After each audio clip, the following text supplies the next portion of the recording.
በጌታ የተወደዳችሁ ወንድሞችና እህቶቼ እንደምን አላችሁ? እንዴት ሰነበታችሁ? እግዚአብሔርን እጅግ በጣም አመሰግናለሁ። ሚዲያዬን ስለምትከታተሉ፣ ዩቲዩብን ስለምትከታተሉ ጌታ ይባርካችሁ ለማለት እፈልጋለሁ። ባለፈ ጊዜ የጀመርኩትን ጥምቀት ያድናል ወይ የምለውን ሀሳብ ዛሬም ይዤ መጥቻለሁ። በዚህ ጉዳይ ላይ ብዙ ጥያቄዎች እንዳሉ ሰዎች እንደሚጠይቁ ይገባኛል። በመጀመሪያው ቪዲዮ ላይ በጥያቄ መልክ ያነሳቸው ሀሳቦች ነበሩ። እነሱን ለማስታወስ ያህል የመጥመቁ ዮሐንስ ጥምቀትና ጌታ ኢየሱስ ክርስቶስ በማቴዎስ ምዕራፍ 28 ከቁጥር 19 ጀምሮ እስከ 20 የመሰረተው የጥምቀት አይነት ልዩነቱን አንስተን ነበረ። በዛ መካከል ያለውን ልዩነት አንስተን ተነጋግረን ነበረ።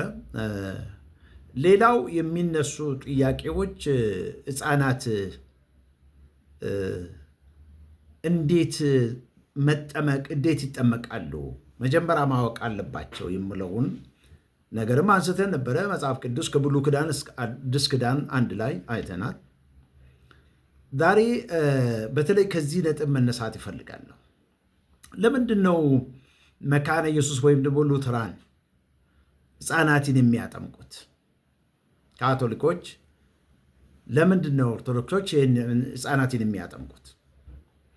ምን መሰረት አላቸው? ወይስ ተሳስተዋል እነዚህ ሰዎች? ታሪካዊ ሂደቱን ወይም አመጣጡን በሚቀጥለው መናገር ይችላሉ። ዛሬ ግን ቴዎሎጂካል ሪዝን የምንለው ወይም ደግሞ የስነ መለኮታዊ ምክንያቶችን ለማየት እንሞክራለን። ለምንድን ነው ሕፃናት የሚጠመቁ? መሰረታዊ ነገር ባለፈ ጊዜ እንዳነሳሁት ከአዳም ውድቀት በኋላ ሰው ሁሉ ኃጢአተኛ ሆነዋል። ኃጢአት በተወሰነ ዕድሜ ክልል ውስጥ መጥቶ የሚገባብን ከውጭ የሚገባብን ሳይሆን በደም ከቤተሰቦቻችን ከወላጆቻችን ተካፍለን የመጣ ነው። እዚህ ላይም አንድ ጥያቄ ይነሳል።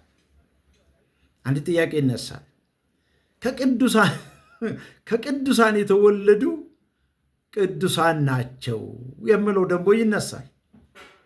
በእውነት ወገኖች ሆይ አንድ ነገር እዚህ ላይ አስረግጠን መናገር የምንፈልገው ነገር አለ። እኔ በግል መናገር የሚፈልገው ነገር አለ። እኔ አሁን ቄስ ነኝ፣ አገለግላለሁ። ለጌታ መንግስት ከተለየው ኦልሞስት ወደ 39 ዓመት ሆኖኛል። ድካም አለ፣ በውስጥ ወርቆ መነሳት አለ፣ ስሜቱ ይሰማኛል። እና ስለዚህ ከኔ የተወለዱ ልጆች አሉ። አሁን እነዛ ልጆች ንጹሐን ናቸው ማለት አልችልም። ለምን ብትሉ እኔ ፍጹም መንፈሳዊ ብቻ አይደለሁም፣ ፍጹምም ስጋዊ ነኝ። ሁለት ኔቸሮች በእኔ ውስጥ አሉ። አዳሚክ ኔቸር የምንለው እና ክራይስት ኔቸር የምንለው ነው። ይህ አዳሚክ ኔቸር የምንለው የአዳም ካራክተር ወይም ደግሞ አመል የምንለው አዳማዊነታችን የሚገለጥበት ሁኔታ ማለት ነው። አዳማዊነታችን የሚታዩበት ራሱን የሚገልጥበት ማለት ነው። ሁለተኛው ኔቸር ደግሞ ክራይስት ኔቸር በውስጤ አለ። እኔ ጌታን ያመንኩ ሰው ነኝ፣ ጌታን የተቀበልኩ ሰው ነኝ። በንስሐም በጸሎት እግዚአብሔርን ቃል በማንበብ በቅዱሳን ህብረት ህይወቴ እየተስተካከለች ቀን በቀን ወደ ክርስቶስ ነው የምታድገው። እኔ ክርስቶስን እንደሚመስል እኔ የምሰሉ ጳውሎስ እንዳለ ክርስቶስን እየመሰልኩ የሚሄድ ሰው ነኝ እንጂ ፍጹም እኔ ከኃጢአት ነፃ ነኝ ማለት አልችልም። መጽሐፍ ቅዱሳዊ መሰረትም የለውም። ስለዚህ የቅዱሳን ልጆችም ኃጢአተኞች ናቸው። የጳጳሱም የአፖስትሉም የወንጌላዊውም፣ የቄሱም፣ የፓስተሩም፣ የሁሉም ዋተበሬት የደም ዕዳ አለባቸው። ኃጢአት የውርስ ኃጢአት አለባቸው። የውርስ ኃጢአት የለም ብሎ የሚሉ ይሄ በእውነት የተሳሳተ ነገር ነው። ባለፈ ቪዲዮ ላይ ይህን ነገር በሰፊ አንስቻለሁ። ዳዊት እንዴት እሱን ነገር እንደገለጠ፣ መጽሐፍ ቅዱስ እንዴት እንደሚናገር፣ ጌታ ኢየሱስ ክርስቶስም ደግሞ እንዴት እንደተናገረ አንስተናል። ሕፃናት ወደ እኔ ይምጡ፣ ዛሬ አነሳለሁ። በእርግጥ እዚህ ውስጥ ሕፃናት ወደ እኔ ይምጡ ብሎ ኢየሱስ ያለው ሕፃናት ንጹሕ ቢሆኑ ኑሮ፣ ከኃጢአት ነፃ ቢሆኑ ኑሮ ኢየሱስ ክርስቶስ ለሕፃናት ይህንን የመሰለ ጥሪ ማቅረብ አልነበረበትም። ምክንያቱም ወደ ኢየሱስ ክርስቶስ እንዲመጡ የተባሉ ኃጢአተኞች ስለሆኑ ነው። የሰው ልጅ ለማዳን ነው ኢየሱስ ክርስቶስ ወደዚህ ምድር የመጣው። ስለዚህ ኃጢአት የማይመለከተው የማህበረሰብ አካል የለም፣ ወይም ደግሞ የዕድሜ ክልል የለም። የዕድሜ ክልል የለም። አዛውንቱን፣ በዕድሜ ያረጁትን፣ ጎልማሶችን፣ ወጣቶችን፣ ልጆችንና ሕፃናትን ይመለከታል። አንዳንዶቹ የከፋ ስራ ይሰራሉ። በዚህ ዓለም ላይ ተገዢ ሆነዋል ማለት ነው። አእምሯቸው፣ ጉልበታቸው፣ እውቀታቸው፣ ሁሉ ነገራቸውን ኃጢአት ሲቆጣጠር በኃጢአት ኃይል ስር ሲወድቁ እንግዲህ የኃጢአት ባሪያ ነው የሚሆኑ። መጽሐፍ ቅዱስም እሱን ነው የሚናገረው። ስለዚህ ከቅዱሳንም ተወለዱ፣ ካላመኑትም ተወለዱ፣ ሁላችንም ኃጢአተኞችን። ልዩነቱ ንስሐ መግባት ነው። ስለዚህ እስቲ ቴዎሎጂካል ሪዝኑን ትንሽ እንመልከት ዛሬ። ለምንድን ነው ሕፃናትን የምናጠምቀው የምለው? እንግዲህ ሉተራን እንዴት ብሎ ነው የሚያምኑ? በጥምቀት ውስጥ የእግዚአብሔር ድርሻ ወይም የእግዚአብሔር እንቅስቃሴ፣ የእግዚአብሔር ስራ አለ ብሎ ነው የሚያምኑ። ልጆችን ጠርተን ስናጠምቃቸው ወይም ልጆችን ወደ እግዚአብሔር ፊት አቅርበን በስመ አብ በወልድ በመንፈስ ቅዱስ ስም ስናጠምቃቸው የኃጢአትን ስርየት ይቀበላሉ ብሎ ነው የሚያምኑ። መጽሐፍ ቅዱስም ይህንኑ ይላል። ማናችንም ሁላችንም የእግዚአብሔር ክብር ጎሎናል። ሁላችንም ኃጢአተኞችን፣ ምንም ኮምፕሮማይዝ የምናደርገው ነገር የለም። የትኛም ፊሎሶፊ ይህንን መቀየር አይችልም።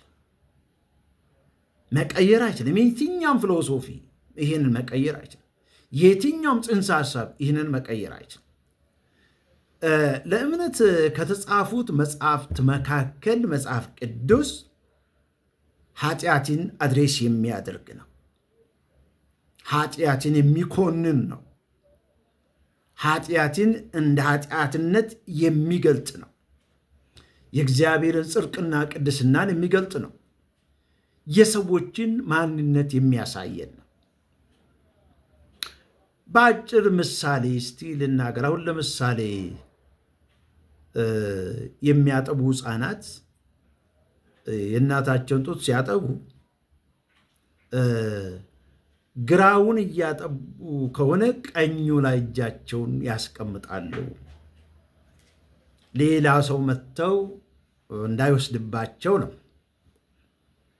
ሌላ መጥቶ እንዳይጋራቸው ነው። እሱን ነገር የእናታቸውን ጡት እንግዲህ ይሄ ሰልፊሽነስ የምንለው ስስታም መሆን ነው። ነገሮችን ለራስ ማድረግ፣ መቆጣጠር ስሜት እዛው ነው ብታየው። ሕፃናት ይቆጣሉ፣ ሕፃናት ያኮርፋሉ፣ ሕፃናት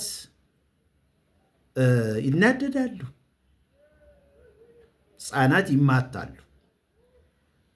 ይሄ የክርስቶስ ካራክተር ነው ማለት አትችሉም። ይሄ የሰው ካራክተር ነው፣ የአዳም ካራክተር ነው። ይሄ ነው የሚያደግባቸው።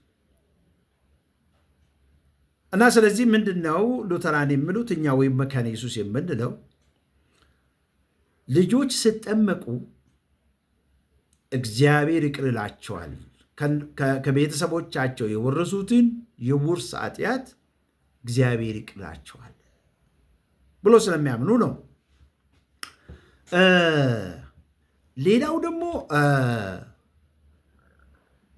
የመንፈስ ቅዱስን ስጦታ አዳፕት ያደርጋሉ፣ ይቀበላሉ፣ ረሲቭ ያደርጋሉ፣ ይወስዳሉ ከጌታ ብሎ ነው የሚያምኑ። ልክ ነው። ይሄ የሉተራን እምነት ብቻ ሳይሆን ወይም የመካነ ኢየሱስ እምነት ብቻ ሳይሆን መንፈስ ቅዱስ ልጆች በሚጠመቁበት ቀን የእምነትን ፍሬ በውስጣቸው ይዘራል። እኔ እምነትን በውስጤ ያስቀመጠ እግዚአብሔር ነው። መጽሐፍ ቅዱስም እምነት የእግዚአብሔር ስጦታ ነው፣ የመንፈስ ቅዱስ ስጦታ ነው ይላል። ስለዚህ አንድን ሕፃን ስናጠምቅ ወይም ስጠመቅ አንድ ልጅ ወይም ትልቅም ሰው ይሁን ስጠመቅ እምነትን ይቀበላል። የእምነት ዘር በውስጡ በመንፈሱ በልቡ ይዘራል ማለት ነው። እሱም ማሳደግ እንግዲህ የሚቀጥለው ስራ ይሆናል፣ የአገልጋዮቹ ስራ ይሆናል።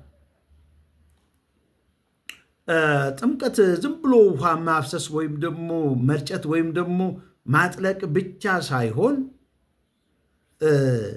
የእግዚአብሔር ትእዛዝ ያለበት የእግዚአብሔር ተስፋም ያለበት ነው። የእግዚአብሔር ትእዛዝ ያለበት የእግዚአብሔር ተስፋም ያለበት ነው።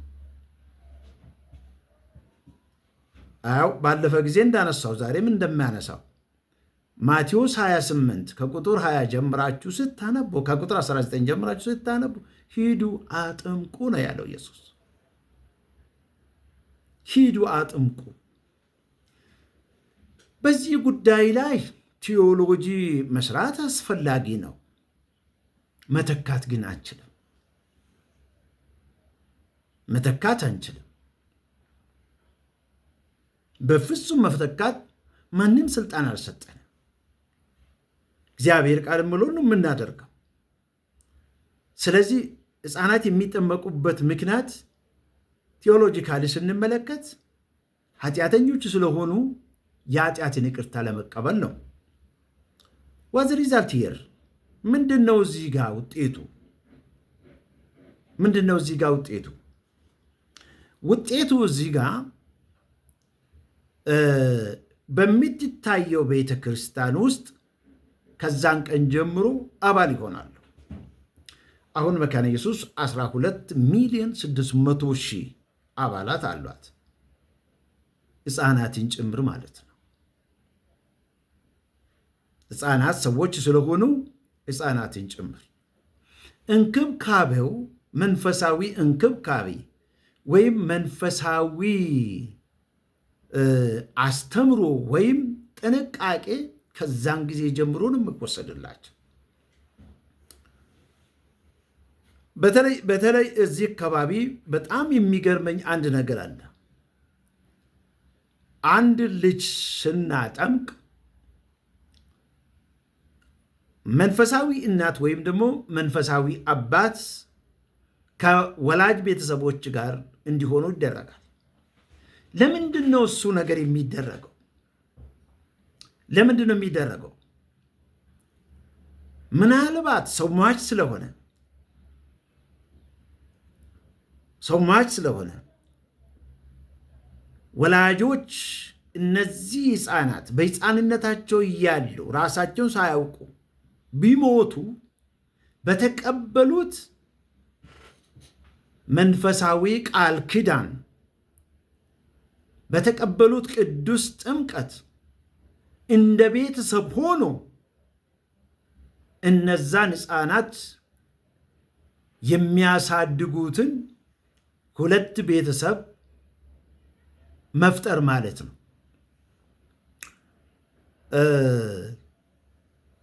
ልጆቻቸውን ሲያጠምቁ የክርስትና እናት ወይም ደግሞ አባት ዝም ብሎ አይደለም የሚመረጠው፣ በጣም የቅርባቸው የሆነ ወዳጃቸው ዘመዳቸው የሆነውን ነው የሚመርጡት። እውነትም ደግሞ እንደ ቤተሰብ ነው ያ ልጅ የሚቆጠረው።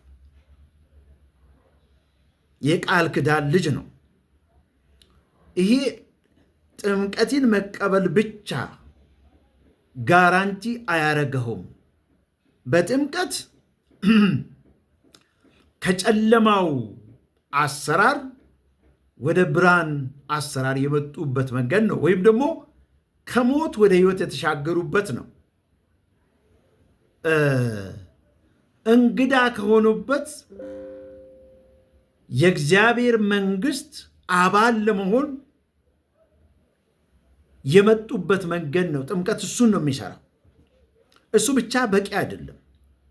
ይህ ሰው በተቀበለው ጥምቀት ወይም ደግሞ እቺ ሴት እቺ ልጅ በተቀበለችው ጥምቀት ተኮትኩታ በእግዚአብሔር ቃል ማደግ አለባት።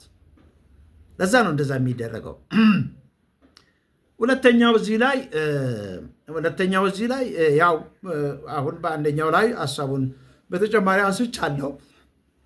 ኦሪጂናል ሲ በሁሉም ሰው ህይወት ላይ አፕላይ ስለሚሆን ከዛኛው ባርነት ነፃ ለማውጣት ነው። ከተወለዱበት ባርነት ነፃ ለማውጣት ነው። ተመልሶ ኃጢአት አይሰሩም ማለት አይደለም። እሱን አሁን እንደተናገርኩት እየተከተል እያስተማር መጽሐፍ ቅዱስ እንደምለው እየገሰጸን እየመከረን አስፈላጊም ከሆነም እየዘለፈን ሰዎችን በእግዚአብሔር ጸጋ ውስጥ እናሳድጋቸዋለን። አዋቂም ይሁን ሕፃናትም ይሁኑ ማለት ነው። እረኝነቱ ለዚህ ነው ያስፈለገው። የመጋቢነት ስጦታ ለዚህ ነው ያስፈለገው።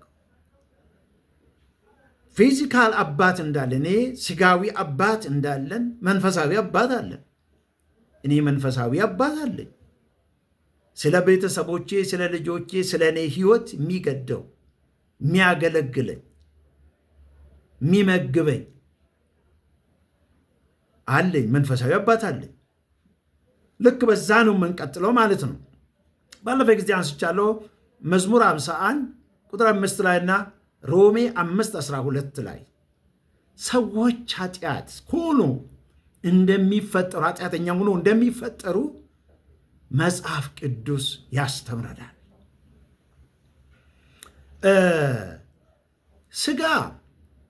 ስጋን ነው መውለድ የሚችለው። ዮሐንስ 3:6 ላይ ስጋ መውለድ ነው የሚችለው። መንፈስ ደግሞ መንፈሳዊውን ነው የሚወልደው። እንግዲህ ኢየሱስ ክርስቶስ ለኒቆዲሞስ የተናገረው ሐሳብ ነው ይሄ። እንግሊዘኛው ፍሌሽ ጊቭስ በርዝ ቱ ፍሌሽ በት ዘ ስፕሪት ጊቭስ በርዝ ቱ ስፕሪት። ዮሐንስ 3:6 ላይ ነው የምታገኙት። ከአባታችን በስጋ እንደተወለን መልኩን ይዜን ጸባዩን ይዜን በሁሉ ነገራችን በዚህ በሚታየው አካል እሱም መስለን እንደተፈጠን በመንፈሳዊም ከሰማያዊ አባታችን የውስጥ ማንነታችን እሱን የሚመስል እንደሱ የምናስብ እንደሱ አክት የምናረግ የምንሰራ ሰዎች ሁነን ከመንፈስ ነው የምንወለደው። ያ መንገድ ደግሞ አንዱ ባፕቲዝም ነው፣ ጥምቀት ነው። ሶስተኛ ኢየሱስ ክርስቶስ ያደረገው ጥሪ ነው። ቅድም መግቢያ ላይ እንደተናገርኩት እሱን አነሳለሁ ብያለሁ። ኢየሱስ ክርስቶስ ሕፃናት ወደ እሱ እንዲመጡ ጋበዛቸው። ይሄ ተራ ነገር አይመስለኝም። ዋይ ዊ ኮል ለምንድን ነው እነሱን ወደ መድረክ የምንጠራ? ለምንድን ነው የምንጠራቸው? ምን ለማድረግ ነው? ኢየሱስ ክርስቶስ ሕፃናት ወደ እኔ ይምጡ ዘንድ አትከልክሏቸው፣ ተቆጣም ይላል። ለምንድን ነው የምትከለክሉት? በእነሱ አንደርስታንዲንግ ሕፃናት የዛ መድረክ ተካፋይ መሆን አይችሉም። ያ መድረክ ለትላልቅ ሰዎች የተመረጠ፣ ለሃይማኖት መሪዎች፣ ለፈሪሳውያን፣ ለሳዱቃውያን፣ ለጸሐፊዎች፣ ሌሎች ሰዎች፣ ትላልቅ ሰዎች፣ እንደዚህም ደግሞ ለደቀ መዛሙርት ኖ ይሄ መድረክ ለእነሱም ያስፈልጋል አለ ጌታ ኢየሱስ ማርቆስ 10:14 ላይ። ለምንድን ነው ቢባል ማንም ሰው እንደነዚህ ሕፃናት የእግዚአብሔርን መንግሥት የማይቀበል ከሆነ ወደ እግዚአብሔር መንግሥት መግባት አይችልም ማለት ይቀበላሉ ማለት ነው።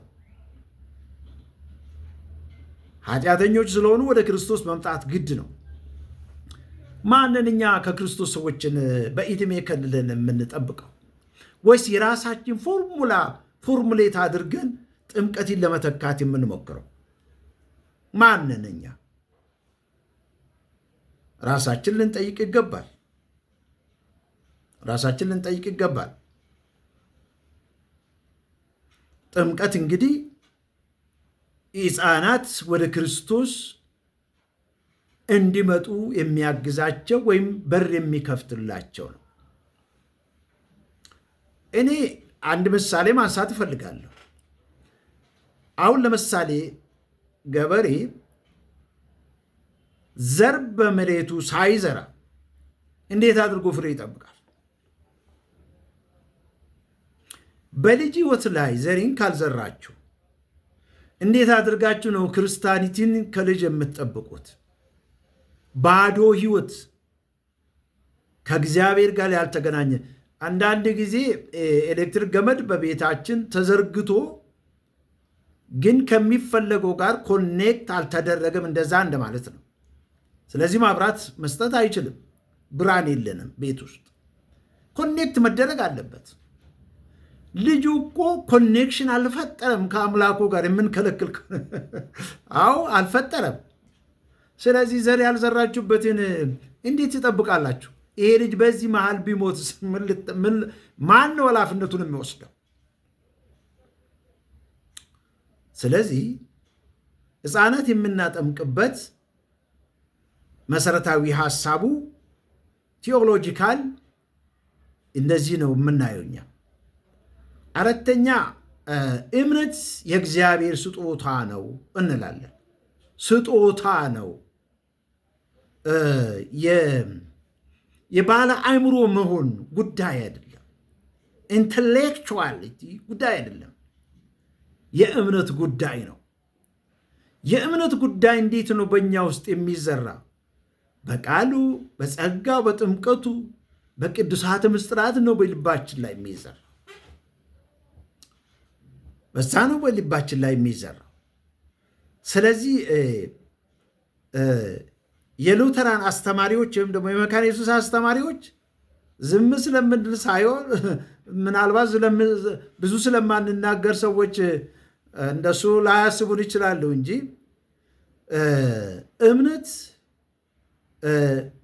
በእግዚአብሔር መንፈስ ቅዱስ በሰዎች ሕይወት የሚፈጠር ነው። ባለፈው ከቪዲዮ ላይ አንስቻለሁ።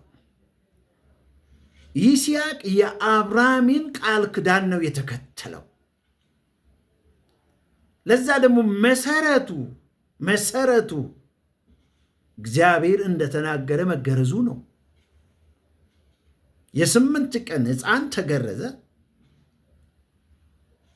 አብርሃም የ99 ዓመት ሰው ሆኖ ነው ተገረዘው። ሁለቱም እኩል ነው የቃል ኪዳኑን ተስፋ ሼር ያደረጉት የተካፈሉት። ጉዳዩ የአእምሮ ጉዳይ ቢሆን ኑሮ እምነት ብለን ባልጠራ ነው ነበር። ይህም መንገድ መዳን በእምነት ነው ብለን ባልጠራ ነው ነበር። መዳን በስራ ነው፣ መዳን በአይኪው መጠን ነው ብለን ማለት ነበረብን። ግን እንደሱ አይደለም። የመንፈስ ቅዱስ ስጦታ ነው። ስለዚህ አዋቂም ሆንኩ አላዋቂም ሆንኩ፣ ሕፃን ሆንኩ ትልቅ ሰው ሆንኩ፣ እሱ አይደለም ማቴር የሚያደርገው። እኔ በታዘዘው ቃል ላይ ቁሜ የነፃን በእግዚአብሔር ፊት አቅርቤ በስመ አብ በወልድ በመንፈስ ቅዱስ ስም አጠምቃለሁ ብዬ ስል ልጁ በውሃ ብቻ ሳይሆን በተሰጠው ተስፋ ተጠምቋል። እምነት በውስጡ ተዘርቷል ማለት ነው። አምስተኛ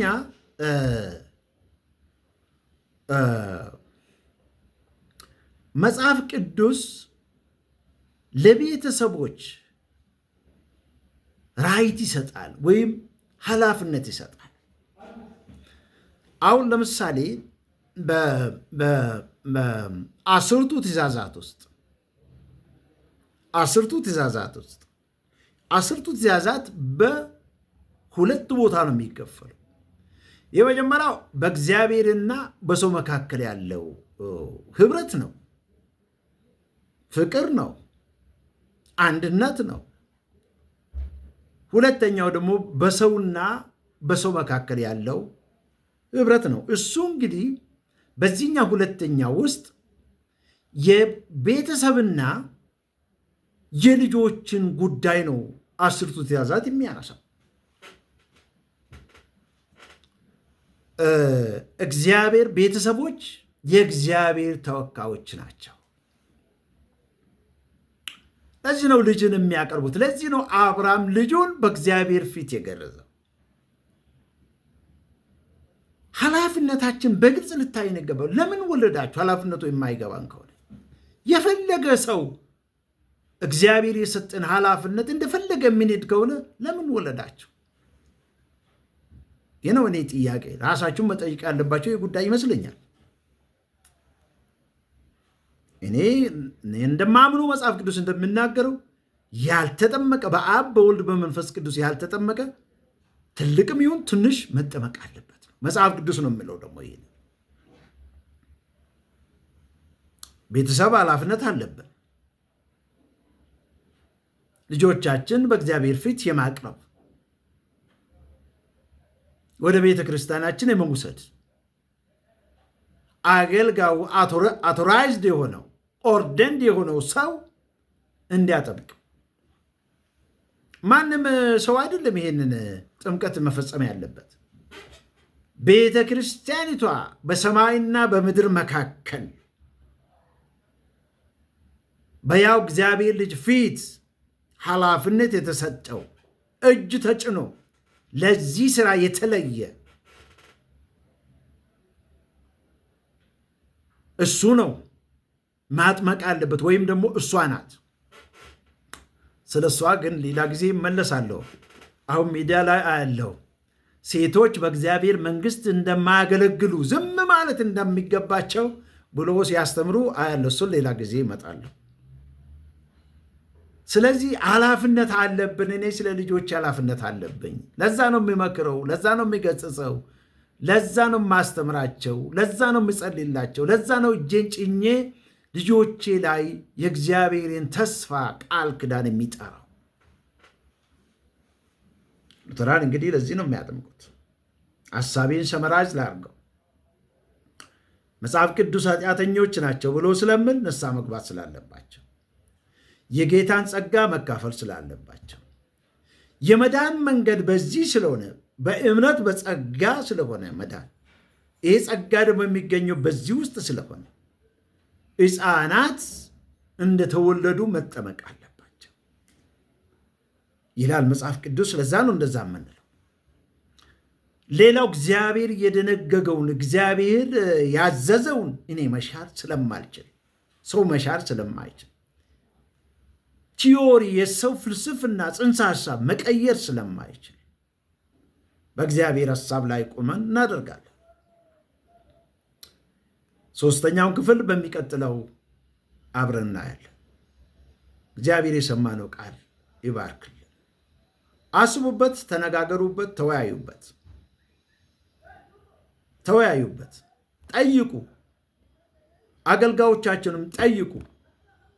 ምዕመናን መጽሐፍ ቅዱስ ልታውቁ ይገባል። ራሳችሁንም ለማዳን ልጆቻቸውንም ቤተሰቦቻቸውንም በጽኑ መሰረት ላይ ለመትከል መቼ እንደምትሄዱ አታውቁም። ከዚህ ምድር ላይ አስተማማኝ ህይወት ውስጥ ልጆቻቸውን ጥላችሁ እንድትሄዱ ግን ያስፈልጋል። እግዚአብሔር የሰማነው ቃል ባርክልን።